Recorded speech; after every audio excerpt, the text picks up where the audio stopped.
So we want to get back into the numbers, and we want to talk about what do the numbers really mean and what do they really show.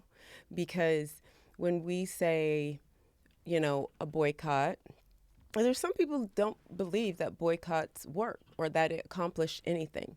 And we have some data on that. And then there's also the buying power of the black community and the black dollar. But what does that actually mean? What Right? does it actually mean and what impact does it really have? So, going back to the numbers, we talked last time about Target, how they lost 12.4 billion with a B Yeah, in market value following right, its DEI rollback. And the stock dropped over $27 a share. right. I That's myself personally, significant. significant. I myself personally have not shopped at Target since and Right, will never shop at Target again. right, It doesn't matter what they do because they're showing who they are. The impact can be very, very significant, and we need to understand the power of the purse. right. And I think the people that say, oh, it doesn't work are people that don't want it to work Mm-hmm. because it does work. We know for a fact historically that during the civil rights movement, that what actually broke the back of the resistance Mm-hmm. to equal rights and equal voting rights and everything that the civil rights movement accomplished. What broke the back was the economic. Um, The boycotting. yeah, Yeah. exactly. Yeah. Right. So the Montgomery bus boycott that lasted, over a year, that was the impetus for change to actually occur. Because when you hit them in their pocketbooks, That's when they listen and pay attention. exactly, exactly. And so I do believe that the target, if you call it a boycott, a fast, a divesting of your dollars, which that's the same for me. I'm not shopped at Target. I won't shop at Target. I'm not going back to Target. You don't get to play, with me like that as a company. Once you show me who you are, I believe you, and I'm going to, move accordingly after that. So there's not anything really that short of Target, selling itself to a black owned to a black person or a black owned entity that would make me go back there. So it's like a nope for me. Thank you for that Nope. shirt today, by the way. Yeah. I think it's so cute. This is Adorable, the color, everything. You just look fab as Thank always. you. This is my energy right now. I love it. It's just nope, not happening. I'm just not doing it. So that's kind of where I am. But I do also want to bring us back to that $2.2 trillion number. The number that black Um, people spend in the economy. yes, and Yeah. that's the estimate for 2026 that the black consumer that we have $2.2 trillion. Trillion. That's an incredible number. If we as black people were a country, we would be in the top 15 in terms of our spending power. But let's not confuse that with wealth Mm. because there's buying power and then there's wealth. So we have $2.2 billion in actual buying power. Trillion. I'm sorry, trillion. Yeah. And we still have a racial wealth gap Make that it make is sense. uh, disgusting, deplorable. I believe Unacceptable. it's right. It's unacceptable. It's something like $44,000 is the amount of wealth for the average black household. And then for the average white household, it's 200, I think. And Like, don't like quote me on these numbers, but it's 200 and some odd thousand. hmm which is a Um, huge gap. right. Huge gap. So that's systemic. So and how do we come to terms with this massive amount of buying power we have, but still this racial wealth gap Yes. that exists. And what do those two numbers tell us? So I think those two numbers tell us that there's a disconnect. There's a system that has been put in place for hundreds of years to disenfranchise Black Right. and brown communities and Right. people of color, but specifically Black communities. And in order for us to make change, I think when we, had the conversation about starting this podcast and we talked about what would be the impact. We don't want it to just be us sitting there talking about things, but we Right. want to have we want to see real change. We want to make real change, and we want to see real impact. Right. And I think knowledge, education is the number Right. one thing. We need to educate our people on those numbers. $2.2 trillion a Right. year, or buying power that we have, is a huge number. So Yeah. how do we divert that money to educate our people, to explain the history, Right. and then to give them opportunities Sure. to be able to create wealth? Right. The Reckoned app is a perfect example of how you can learn about the money, where you're putting your money. Right. What is it doing for you? Exactly. What is it doing for your kids, your Right. grandkids? When you're not here in 30, 40, 50 years and you invested all that money in Target or in wherever. Yeah. And what is it- making other people rich. while And that's what that shows me, is that we have the power to make other people rich. Yes. And that's what we've done. That's Yes. what that $2.2 trillion in shows. spending shows. That it has made everyone else rich, but not us. Right? And we have to say there has been some advancement and improvement, but then there's still it's a not enough. disparity and a gap. It's definitely not enough. There's still a disparity and a gap that shows us where we need to focus our time, Right. our energy, and come together to support one another. And Right. I personally, I know I keep talking about Reckoned app, but I swear to God, Thank you. every time I turn on my phone and I see that little Black community commitment Yeah. B or F, You're right. it just tells me, hey, well, I'm not going to spend my money there. And if And- there's a group, and it keeps growing, of people that understands that, Right. there will be a shift. And it's what's behind that number. Not the number, but the grade. That's really important, because that grade is taking into account a lot of different things that are important to the Black community and that are important to our advancement. Correct. And so when you see that grade, that is an interpretation of what, this company's commitment. How do they treat Black people? Yes. Right? Are we just cogs in the wheel? Are they just using us for our talents and, Appropriating our culture. right, and exactly.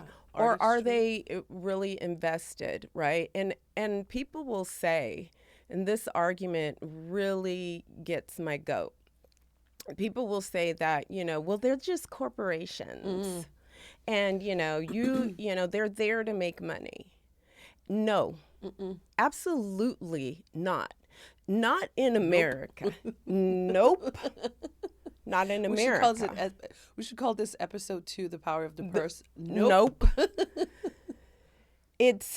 We have to hold them to a standard because of the amount of power that they wield in our country, and because they are being treated as people and being allowed to give money and influence elections, et cetera, Which et cetera, influences, et cetera. again, like we talked about last time, when you influence an election, you influence policy, and the Right. policies affect the people that are spending the money to make you rich.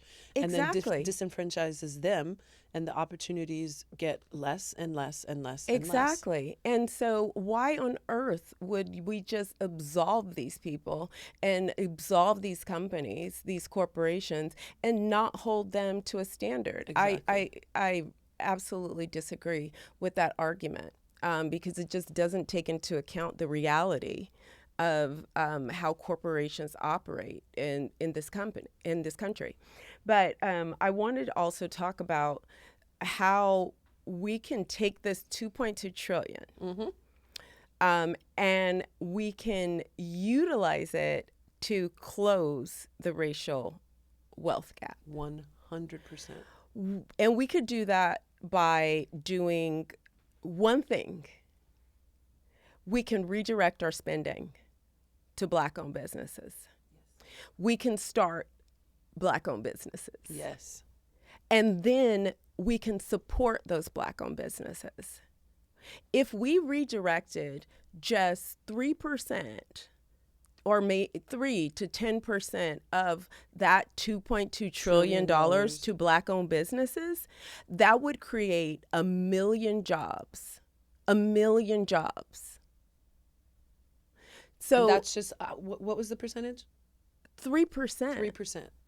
3%. If we can just say, hey, let's take this $2.2 trillion of power that we have and let's redirect it to Black-owned businesses. They will be able to hire people. They will be able to expand. They will be able to better compete with the mainstream companies, because that's another thing that we talk about and that we'll continue to talk about is funding Black entrepreneurs, that, you know, the lack of funding, the difficulty that we have with getting funding such that we can't compete with the other companies. And I see it all the time with TrooRa Magazine. As you know, I started TrooRa because I wanted to give visibility to those Black-owned businesses that don't get the opportunity to be featured in magazines or showcased in other publications where they have to pay a fee to be part of it. It's very minute, and it does give a lot of credibility, if you will, but at the end of the day, they don't have your best interest in mind. They are not focused on you and your well-being and your future and you actually doing well. I don't believe. They're just taking advantage of the fact that you have a product that they want to say, oh, look, we're supporting all of these Black women-owned businesses and so on, and put a little snippet of it in Vogue or all of these companies. And I've talked to those founders and they're like, yeah, it was great to do it. I had to pay a fee. I don't know if they always have to pay a fee, but the people that I've spoken to, they have had to pay a fee. And they don't see any return from it. Where, you know, with TrooRa, which is not just a magazine, we want to create a media company that gives a voice and an engine to these people so they can be seen and heard and tell their stories. So when you support the Bag Icon, or you download the Reckon app for free, and you understand where your money's going, you educate yourself on, hey, if I don't spend my money at Target, where can I spend it? Guess what? Reckon is going to be like, here is where you can support. And that helps these businesses and these individuals learn how to redirect that money. If we are going to close the racial wealth gap is a representation of the systems that have been put in place to deliberately keep us down here and white supremacy and those who align themselves with white supremacy up here. So that's systemic. But however, that doesn't leave us without power, because knowing that we have the 2.2 trillion in spending power, it's about how you use that and where we use that and where we direct that. And that's the effort that I think we're both involved in right now, is trying to educate, trying to reveal that you know we can no longer afford to support companies that are actively harming us. Yes. And we also can just no longer afford to be making everybody else rich while we stay at a $44,000 Median median household household income. income. Those days are over. Yeah. I completely agree with that. And I think if we look back at the history from Black Wall Street to and the boycott playbook, I am myself, I'm shocked at we're at a point where people are not talking enough about it, or are not taking a stance enough about it, and are not doing anything about it. Right. One of the things that we can control physically. Right. We can control that. We can't control if we're let go, Right. at work. And also, we talk about and I don't know if this number is it's probably not even accurate anymore, but last I checked, it was about 600,000 Black women had been laid off. Right. Since the start of this regime. Administration. So I'm just extremely shocked that people don't use their economic power Right. to show active disagreement with what's happening. Sure. If you can't go to a protest because you have to work, if you can't, participate in other ways, that is one way that you can do it. But the protests, and that's a very, I think, relevant topic, and how it ties into exercising economic power. Because physical protest for Black people means putting our bodies On the line. And as we In know, harm's way. that they're just waiting for that. Oh. They're just trying to goad us, and they're trying to get us out into the streets so that they can arrest us and kill us. And we're not falling for it. So you haven't seen Black people out physically protesting, a lot of the things that are happening in this country. But what you can do, and I'm telling you, it's probably even more powerful. What you can do is decide where your dollar goes. 100%. You can decide where you spend your money. You can decide if you support these companies who have bent the knee to this regime. You can decide if you support companies who only commit to the elevation of Black people when there's some crisis, and their PR people tell them that, they need to do this so that, they don't get called out. Mm-hmm. That's performative nonsense. Correct. Right? And your dollar is your vote. Your dollar says, I agree with you. I support you. Or it doesn't. Right? And so we need to start looking at our money as Power. Do I agree with you, or do I not agree with you? Yeah. Nope. Do I support you, or do I not support you? Nope. I think, honestly, if we look at the history, and we look at the history of boycotting, it happened in South Africa with apartheid as well. Right. Boycotting is what made them realize that, we need their money. We need their dollar. And that's why the change started happening. Montgomery, the protests that happened, the people that were beaten and bled, some even killed, for us to come back to this place, I think it just shows us that there is a mentality in this country which seems to align greatly with the Republican Party, that shows us when they have power and they have someone in power that can, bring their agenda to play, they're always going to go back to that same place. There's no question.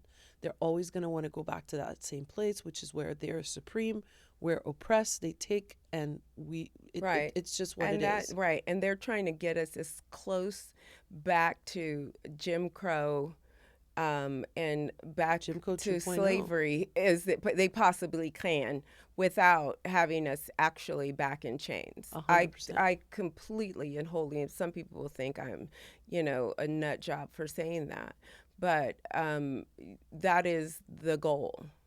The goal is to get as far back to that, maybe not with crossing that line, but as far back to that as possible, meaning Black people not having any economic power, Black people not having any political power, Black people just being here as, to uphold and uplift the status quo and white supremacy. We do the work, we entertain you, you take, from us, you stay on the top, and that's what is being pursued at this time. 100%.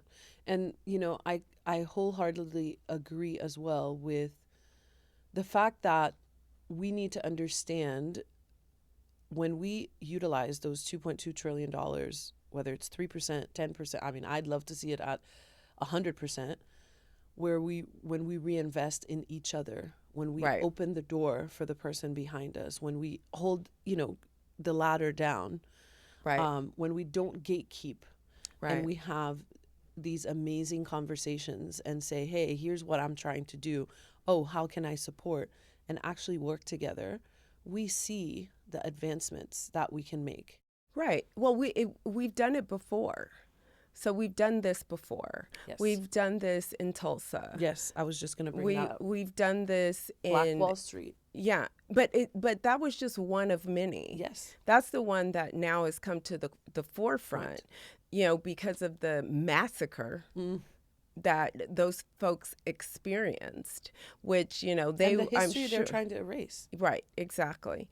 But that wasn't the only Black Wall Street that existed. There was tons of economic centers of power Yes. that Black people had built up.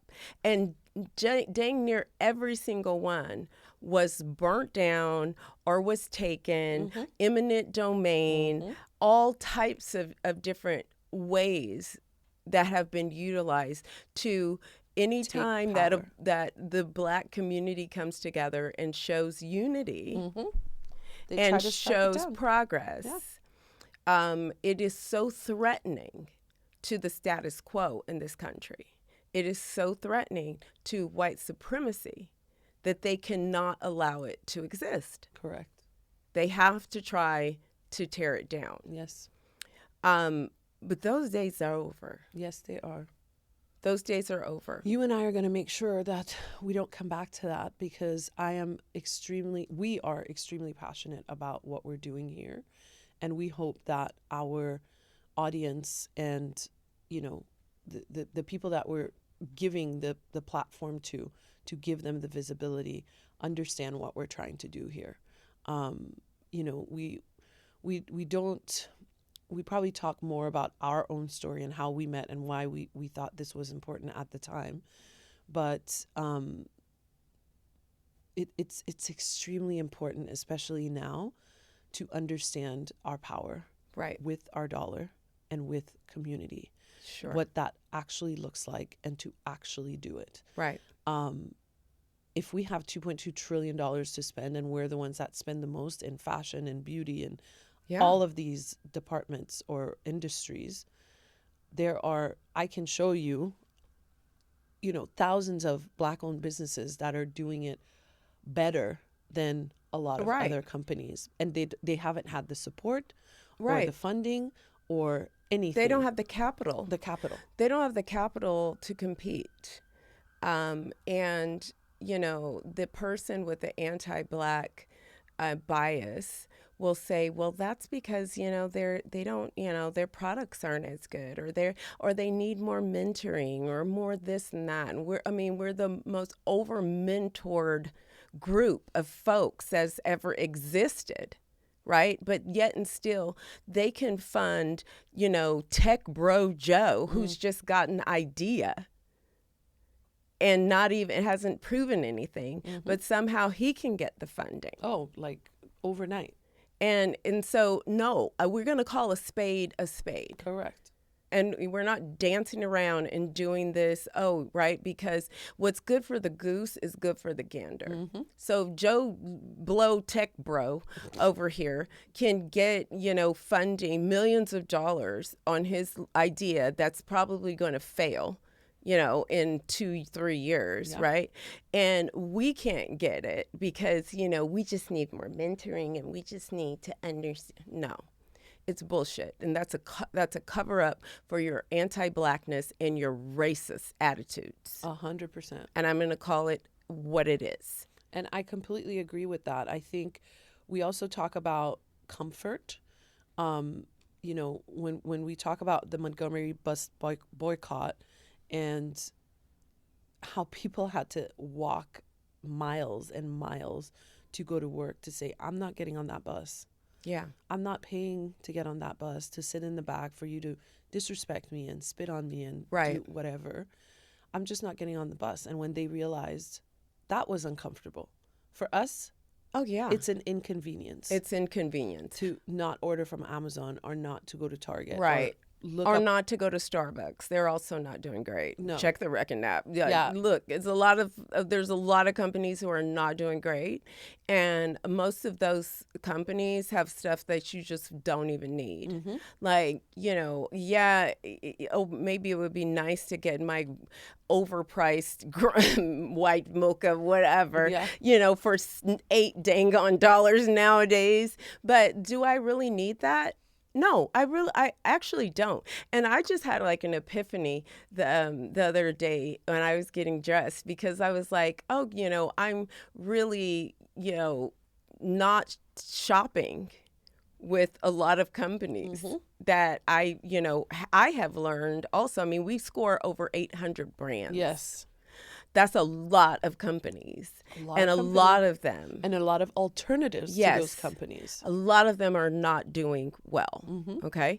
And in terms of Black commitment. But it is saving me so much money. Yes. Like, because I'm just not I'm not shopping as much as I used to, and I'm a shopper. Yes. Like, I like clothes, I like stuff. Yes. But, but I also like my soul to feel good. Yes. And that is more important to me. And nowadays, like, we're not asking people, to walk 11 miles to work and 11 miles home. We're saying, just redirect your spending. 100%. And there's tools, right? That's why I built Reckon. So it could be an easy way. Like, it's so easy. You go on, Google, Apple, whatever the app stores. Yes, it's an app. It's also an extension. Yes. You install it on Safari. You install it on Chrome. You are on a website, and that little bar pops up. You don't have to do any research. Nothing. It just pops up. We've done it all. Yes. The research. And that's the score that represents all 7 of those dimensions: workforce, diversity, who they contribute to in terms of political campaigns, their legal record, have they faced, numerous racial discrimination lawsuits? Do they give business to, diverse vendors? Yes. It includes all of that. And I've done all that research. And you get the score, and then you get to make an informed decision. Choice. Correct. An informed decision. Yes. On who you want to support. And then it tells you, hey, this is their score. This is how they rate. And here are alternatives. Yeah. Which I think is just genius. I really do. I feel like how did nobody come up with this before? I don't know. I thought about it last year. When I started to see all these DEI rollbacks, and so, but only the biggest ones were getting the news coverage. Yes. It was just Target. Yeah. It was just, and like Target got the big, X on its face, and it was all over the news. But I'm like, there's other companies that Yes. are rolling DEI back, and they're not getting the news coverage. There, How can I how can know? you, how can I know? How can I educate Right. myself and others, especially in our But community? but also in this age of technology, how can I know in a way that is easy, Instant, instant, and just like with at my public records and yeah real truth and data, at my not BS, fingertips, right? not And BS. so I have to say, I'm not a huge fan of AI because as much positives as it has, there's also a lot of Oh, a negatives huge part of that negative. are also with it. But I can tell you this. Last year, when I had the thought about this, about what I would want it to do, what I would want to see, building an app and an extension, I looked at that process and it was like I would have had to have a huge amount of capital just to get started, and amass the research and everything. With AI, I built it myself. Yes. I did the coding using AI to build it.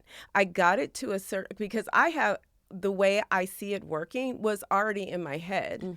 I wanted to do this. I wanted to do that. I wanted to bring in this, that, right? But I just told AI to build it, and it did. It coded it, and when I got to the point where I had, gone past my technical knowledge, which is not a lot, I then found a developer that I've been working with, a Black developer. Shout out Yes. to Michael.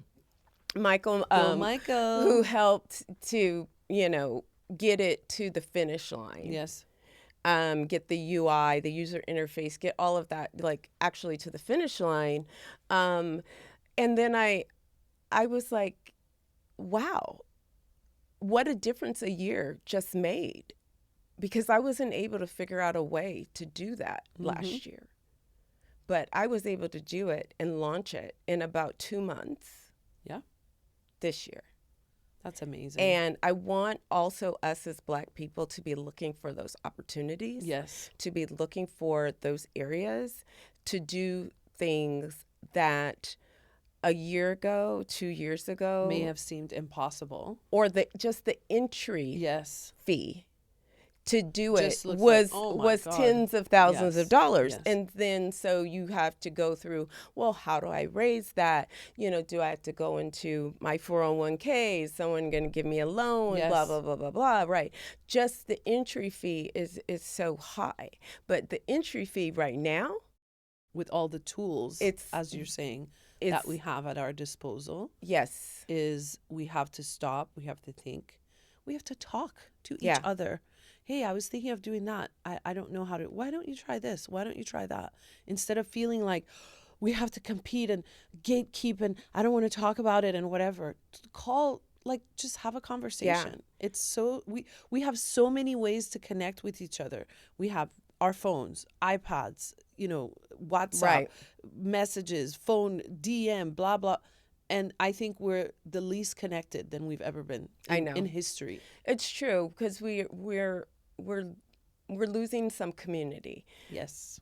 um, Because of technology because of technology. and AI. Yeah. And AI. Yeah. And that's why I'm saying that, like, yes, it gave me the chance to do this. Yes. But I also have to recognize that, The negative impact. the negative impact of what it cost to do that, Yes. on what it costs the environment, the environmental impact, all the water that it costs to build this app that is going to do some good, thankfully. And it's free. Yes. I use my own money to build this. I'm not telling people this because I need a pat on the back. No. I don't need any pats on the back. I'm telling people this so that they understand that it's possible. Exactly. And that I'm not a tech person. Yes. I don't have a tech background. But that there are ways that you can accomplish Yes. what you want to accomplish. And now with the advent of AI, there are ways to do good with And I it. think I completely agree. I think we need to really look at that. Like when you talked about the water and the impact that it has, Yeah. the negative impact that it has. For me, when I was starting TrooRa, that was one of the things I was like, if it's going to be a print magazine, because I want something that is tangible. And most people that when I did my research, spoke to said, I'm trying to get away from the screen. So it would be nice to have the opportunity to have both Yeah. digital and And print. print. And when I said, okay, it took me 4 years to find a printer that would provide 100% recycled paper, real true recycled Cycle paper, paper. biodegradable laminate so that it can still be beautiful but Right. not have the impact on the environment, Right. vegetable ink, Right. and vegetable based ink, I should say. We're still working on that part of it, but just little tweaks that I could make that wasn't going to add to an already Right. exorbitant problem. Sure. And then also the partnerships with Click-a-Tree. Mm-hmm. For every print copy or print subscription we sell, we plant a tree. Right. Currently, our focus is in Ghana, Thailand, and the Philippines. Wonderful. Expanding to other parts of the world, hopefully one day my native Haiti, Yes. and anywhere in the US that is experiencing major drought and Right. environmental impacts. And then we also partner with Charity Water. Right. Charity Water, their goal in life is to ensure that every human being has access to clean water. And it's important to me to understand that in the morning I get up, I go to the Yeah. sink and I just turn on the faucet. There are millions of people on the planet that That still doesn't can't do that, exist. That doesn't exist. that are for- drinking brown water. Right. And because, we do in a lot of ways live in a bubble here with the conveniences and the amenities that we just, we take them for granted. Yes, we really do. We take them for granted. It's like it's gratitude is really important to take a step back. and understand I am not going to say how fortunate we are to live in this country because I can't really say that. But I can say that how fortunate we are to have what we do have. Yes, yes. Right? Because there are so many people who don't have. Well, we want to get back to the point. What I think we're trying to do is we are trying to make sure people can say how fortunate we are to live in this country. Oh, yes. Yes. Right? My views on what it would take to get there are... It just keeps getting, the list keeps Yeah. getting bigger and bigger now. What it would actually take and what it needs to take to kind of deconstruct the ever many years of, propaganda, the years of white supremacy, the Lies, years of misinformation. lies, the years of misinformation, the years of all of the wrongs that we have done. Yeah. And the atonement that needs to take place. That's a whole nother conversation. Yes. Because atonement has never happened here. No. It hasn't happened. And so because it hasn't happened, healing hasn't happened. And because healing hasn't happened, we're right back here dealing with the same issues of racism and white supremacy that we have never ever dealt with. And that brings us to the uncomfortable conversation, right? Yeah. If we don't talk about it, if we don't call it when we see it, if we don't say to that uncle at Thanksgiving dinner, hey, you can't say that. I will leave. I will cut you off. I will not have a conversation with you because this is not okay. Right. We are complicit. Right. And we are accepting it, and it's going to continue. And I want to frame it as in this way because I love Toni Morrison, and she was brilliant in her explanation of race and racism and her insight and just her wisdom, and the way that she said it and the way that I believe it, and the way that I don't think most people believe it, is that racism, anti-Black racism, is white people's problems. It's the problem of whomever holds those racist views and thoughts. You are the person walking around with a problem. Yes. It's not my problem. No. Because I don't walk around with hate in my heart towards anybody. Nope. It's the problem of the racist. And here in this country, because this country is built on white supremacy, this is white people's problem. And they need to find a way 100%. to overcome this problem. And I know people are going to come at us and say, well, you're both married to white men. Yeah, we are. I'm married to an Irish man. Seneca's married to a Canadian right, man. An Irish. He's Canadian Irish. He's always going to be Canadian before anything. Canadian proud. He's definitely a proud Canadian. Yes.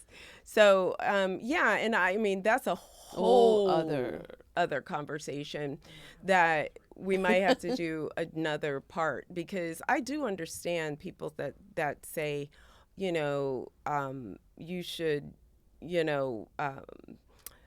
procreate or have a family, with another black person, that you should, have had a family that exemplifies Black love, and I love that. Yes, I love to see strong Black families. I don't want to get too deep into this because we don't have time. Right.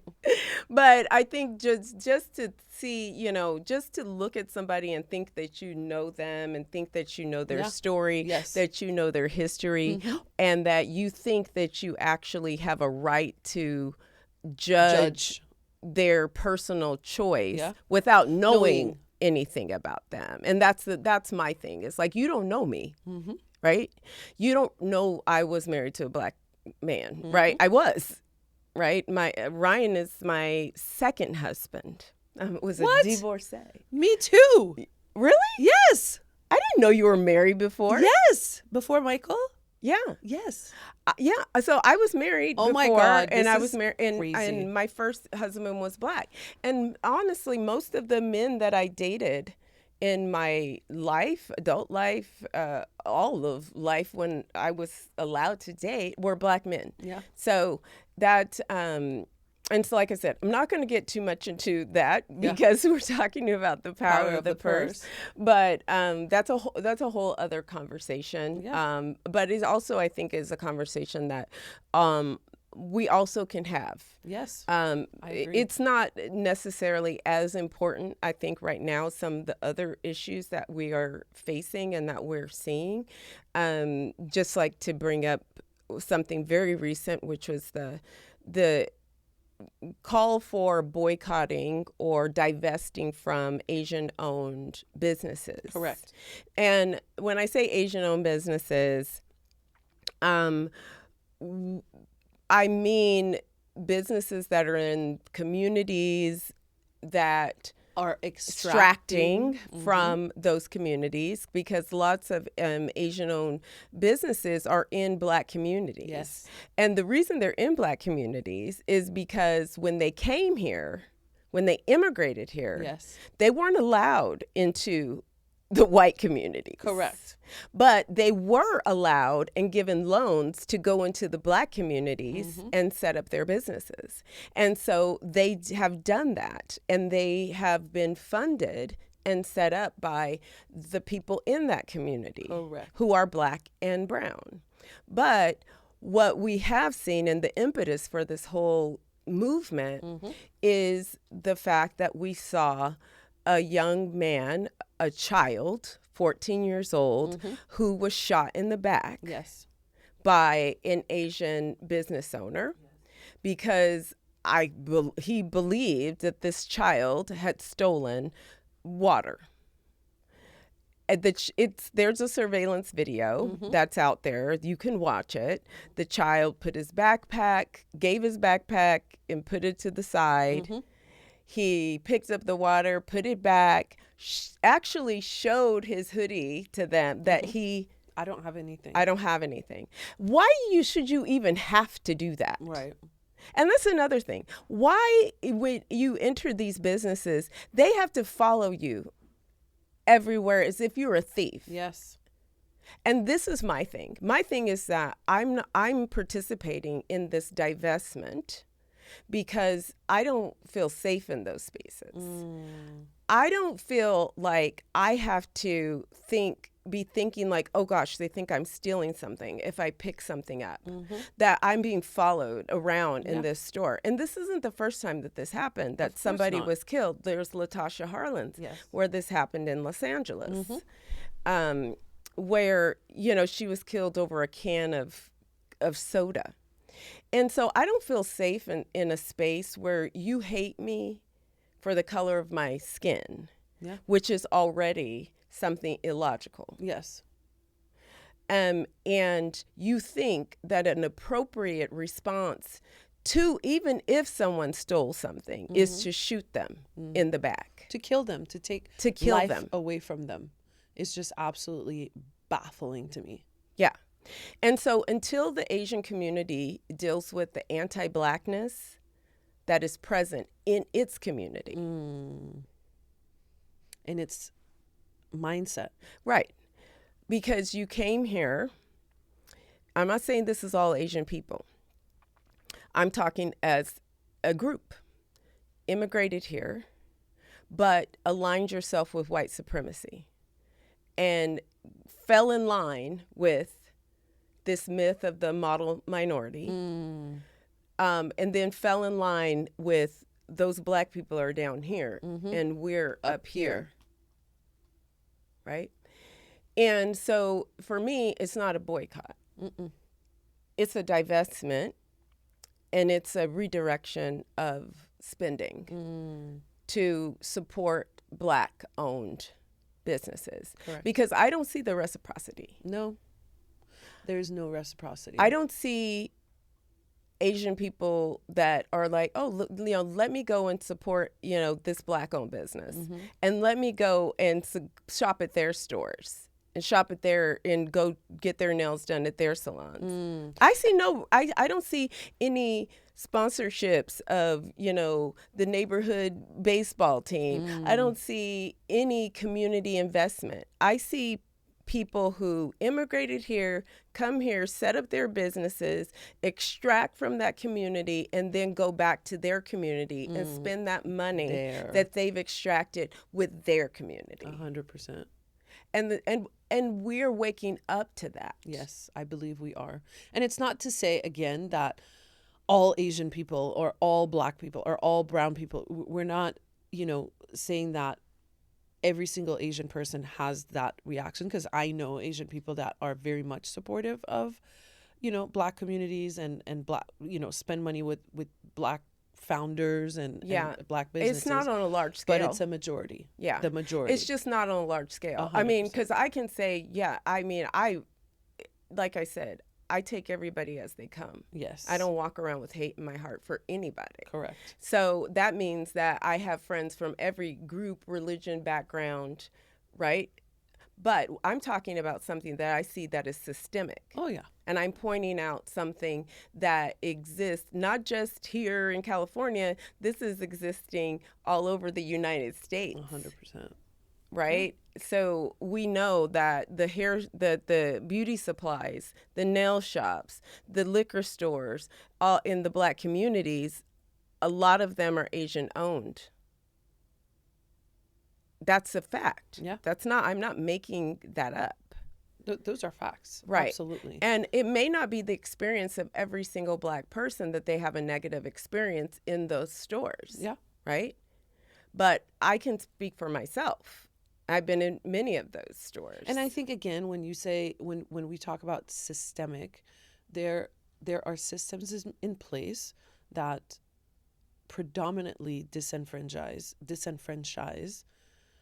Black and brown people, that they don't have opportunities, that they end up, drugs and alcohol, whatever it might be. And then that becomes a cycle. And then the people that have been taught to discriminate against them are continuously Right. doing it. Because you get a lot of arguments that say, well, why don't black people just, their arguments are just it's so So uninformed. frivolous. Oh. It's like, well, they're hardworking immigrants coming here because and you guys are lazy and you don't start businesses. And that's a lie. They Yeah. don't we could both go to the bank and ask for a loan to open up a shop in that neighborhood and understand who's going to get the loan. Was that guy. That's how this thing has worked. That Asian guy, that's what he said. He said, we come to your country and we don't speak your language and we can open businesses and we can do this. But Yeah. aren't you ashamed? You should. I'm not and ashamed and at all this. because the only way you came to this country is because of the work of black people and the civil rights movement. And where because you were weren't allowed to come to accepted. this country. Do you not understand that the Chinese were not allowed to come to this country? They were banned from coming. And that if it wasn't for the work, the blood, the sweat, and the tears, Of and the black people? lives of black people, of my people, that you wouldn't be here? 100%. And you have the nerve to come here and try to set yourself up and think you want to call us lazy when we built this country for free? You wouldn't even want to come to this country if it hadn't been for us. But also the fact that they were accepted in our communities because they weren't accepted anywhere else. And that we gave them Absolutely. the opportunities that they didn't get anywhere else. Right. That's why history and education is important, because when you don't know that. Right. And we've supported these businesses, but we're not going to support places where we don't feel safe. We're not going to support places that follow us around, don't respect us, and that may kill us. And that potentially we can get shot in the back because for a bottle of water that we did not steal. Because the child did not steal anything. There's a lot of anger there. There's a lot of, I feel a lot of anger. 100%. Because I feel anger at injustice everywhere that I see it. Yes. But I'm saying that this is a moment in time where we don't even have to focus on boycotting Asian businesses. We don't have to focus on boycotting Target or boycotting anyone. What we can focus on is black consumers redirecting that $2.2 trillion back to our community. And the question posed is, are black consumers loyal to black businesses? That's the uncomfortable part of the conversation. And that's the part that I think, we can end on, because this is a call for us as black people. This part right here, divesting and exercising our economic power, this part is on us. Yes. We have that power. Right. We can control that. We can control that. Yeah. We can say, I'm not going into that liquor store. Right? Now, the other part of it is there an alternative to that liquor store that you can support? Yes. That is not engaged in anti-blackness and that you feel safe in that space. And that's another part of the conversation, because that's where entrepreneurship comes in. Yes. That's where funding comes in. That's where we have to start, confronting those things and come up with ways that we can navigate. Yes, we can shift. We can pivot. That other communities, even in Asian communities, they pool their money together to buy a location, to buy a property, to start a business. We're starting to see that. And we can start doing the same thing. Yeah. Family members pool their money together. Yes. Family members pool their money together to buy homes, to buy, they work in community. Exactly. And we need to start doing that. 100%. That's our responsibility. And I think it brings us to the part we were talking about, the uncomfortable conversation we want to dive into, which is, why do we feel that black consumers don't support black businesses or are not loyal to black businesses? it comes back to the continuous systemic mentality that we have ingrained in us with oppression. Right. You're not good enough. Your yeah. lips are too big. Your hair is Right. too nappy. Your whatever it is that is putting us down constantly. Right. Where we emotionally feel like, We how have can I make something to myself feel prove. better? Yeah. I have to prove that I can afford these Right. Louboutins, or I can Right. afford the Louis Vuitton, or I Right. can whatever it might be. And some of the richest men, like there was this, when I was in college, I was a waitress at this gym, and there was this guy that came in, and I mean, he looked raggedy. I don't know how else to put it. Like, he was a very nice man, white man, nice, very nice, always very nice, always gave me a really nice tip. But he always just, he did not look well. And I found out, like, he is a massively famous executive producer of, like, NYPD Blue and, like, all of these the biggest shows that were popular Yeah. at that time. And he was totally unassuming. Like I said, he looked a bit raggedy. I mean, not that it was just, it was a gym. But in any case, what I'm saying that is to say is that there's no, like, a lot of people that have a lot of money. You can't tell. You can't tell, or, some of them look homeless.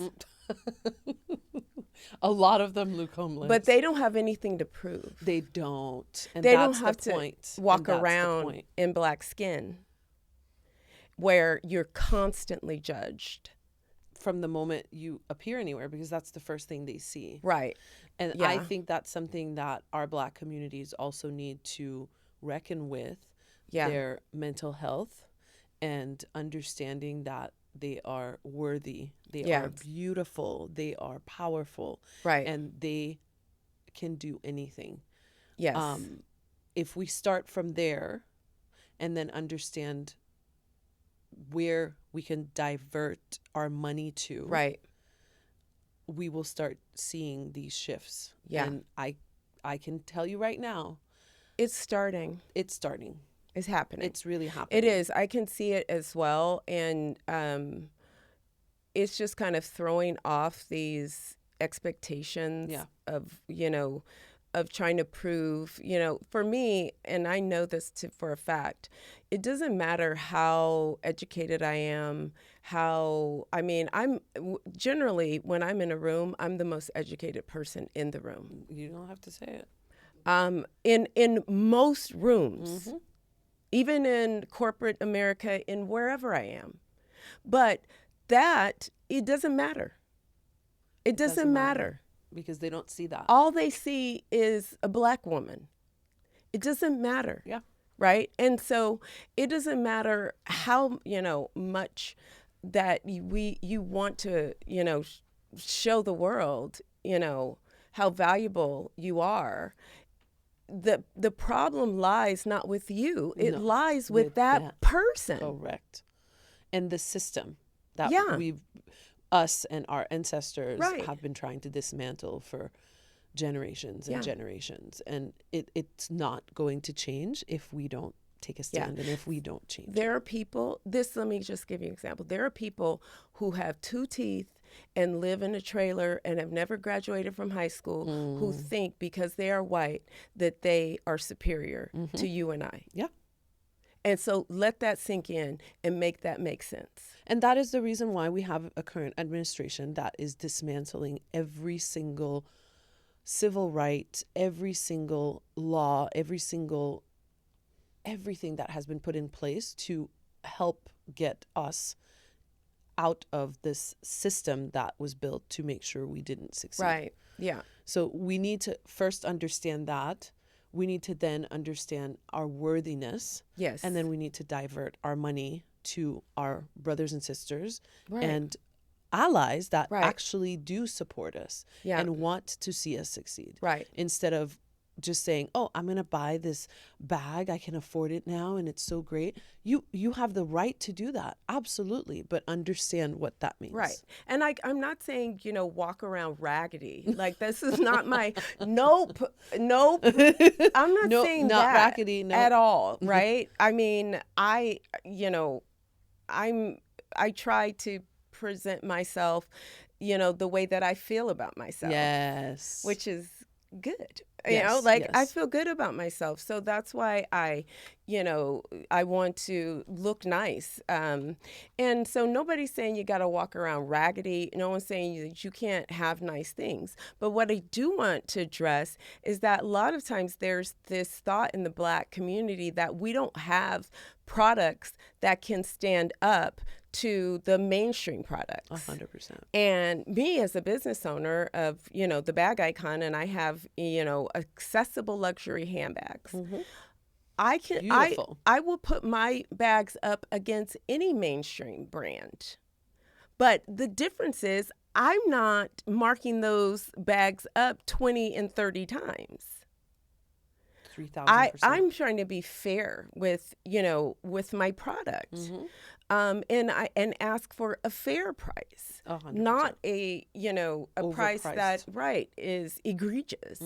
But that's another thing that I've seen is that sometimes it's like, well, I don't want to deal with Black people businesses because the product is not up to par, or their the service or whatever else.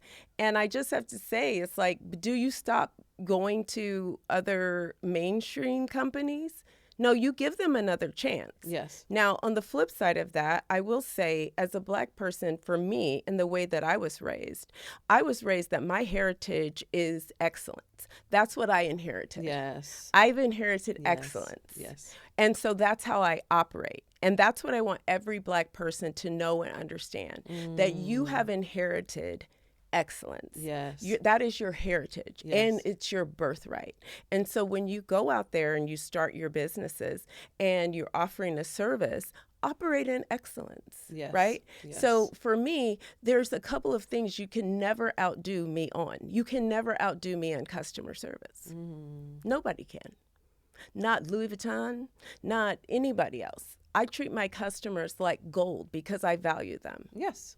Right? Without your customers, then I'm you not don't here. have a business. My goal is to serve them. And my goal is that when they purchase something, that they're going to be thrilled. And if they're thrilled, then I'm thrilled, right? And I think the question that we need to pose as well is, what happens when we have influence and that influence exists without ownership? Wow, that's a deep conversation. It's because we're the most, as Black people, Black Americans, I would say, and also that extends out throughout the diaspora. Yes. But in particular, Black Americans, we are the most influential culture on earth. Yes. I don't care what you say. You can't look around and not see the influence of Black culture. But it's fine for you guys to enjoy our culture, our music, our art, our clothes, our slang. Okay, all of this that's all fine, but you just don't want us to be equal to you. And I think in order for us to change that, we need to be educated on all of the things we talked about during the power of the purse, which is diverting our money to people and places and communities that are going to give back to us. Right. Not to people that are just extracting and taking from us and then bringing it somewhere else. Taking it. Right. We need to educate ourselves on every single aspect. And we live in a world and a time now where we have access to so many tools Right. And we need to work together in community, in support, not Of in each other. of each other, not in competition, or I'm going to gatekeep this because I don't want them to get ahead, or Right. whatever it is. Absolutely Every not. win for a Black person is a win for me. And that's Same. how I see it. That's how I was raised. I was raised, in and sometimes and to be in solidarity with other Black people, and sometimes that has bitten me in the ass, but I still it's still not going to change me. Yeah. You have to And stay true to yourself and yeah. stay true to your mission. And I think, in closing, we should really close it out strongly to say the reason why we wanted to have this conversation is because it's so important right now. And if we understand the mentality of the systems that have been set up to disenfranchise us, and we educate ourselves and we educate our children, who will then educate their children, and so on, and we maintain our focus on all of those points that we've made, while supporting each other, we will see real impact and real advancement. Yeah, and real change. And real change, lasting change. And right. That's my goal. And I know that's your goal as well. That's why a lot of the things that we've put in place, like the Reckoned app, which is free to download, and has the 7 dimensions to tell you where your money's going. Right. And you decide, do I want my money to go there, or would I rather the alternatives? Right. It's a perfect app for right now. So please download Reckoned, RECKOND, on the App Store. It's on the Apple App Store. It's also on Google Play, and it's also on the Chrome Store. That's right. So if you download on the Apple Store, you download the app, and then it will walk you through how to install it on Safari. Yes. The extension is also very important. And then on Chrome, that is the extension, and all you have to do is install that on your browser, and you will start seeing, as you browse the web, you will start seeing these little pop-ups. Every time you go to a different website, it'll just pop up. It just pops up. Boom. Yeah, and then if you click on it, it'll take you directly to that company's page, and you can see the full breakdown of their score. 7 dimensions. Yeah, you see the 7 dimensions. You'll get a blurb about how that score was calculated, and then you can shop the Black-owned directory. Yes. And you can even, if there's brands that we haven't scored yet, you can live score a brand and submit a brand to be scored. So I tried to think of everything. I'm sure I didn't, but I tried to think of everything. And I think it'll expand, it'll grow. Yeah. Right? It will get better. You'll add other things, like, I'm sure that it will come to that. But we have created products and services to really give access, visibility to Black-owned businesses, Yes. or any companies that want to support what we are doing. Yeah. Like TrooRa Magazine, which is a visibility engine that includes a digital magazine, a print magazine, beautifully made, meticulously curated. That looks so good on you. Thank you. And with all of our reforestation and humanitarian efforts tied to it. Look at how it's a quarterly publication. thick and beautiful this magazine is. It's gorgeous. So gorgeous. And it smells good, too. Yeah. Recycled paper. Yeah. And we actually have a certificate in every issue that is printed that tells you where the paper came from. So it's not greenwashing. Yeah. And then obviously, if you love beautiful bags that are extremely well made with beautiful Italian leather and affordable, the Bag Icon is there for you to put all your baggage in. Yeah. Right? A bag lady. That's me. The And cheap I bag think lady. that's a great way to close the power of the purse. Yes. Thank you for joining us. We appreciate you. And please buy Black and support your Black-owned businesses. Local Black-owned. Yes, Yep. and just just be conscious, be a conscious consumer, Yes. and really, really understand the power of your dollar. So thanks for joining us. Perfect. Thank you. The power of the, oh, nice. The power of the purse. purse. The And bag this, icon. this one is not even launched yet. This Yes. is a sample, but this will be coming soon for fall. I'm excited. I know. I love that about brown. the colors too. Yeah, it's like and a caramel. one's gonna be a suede. I'm doing one suede version. Oh, ooh, that's gonna. So please join us next time. This is Issue issue zero. zero.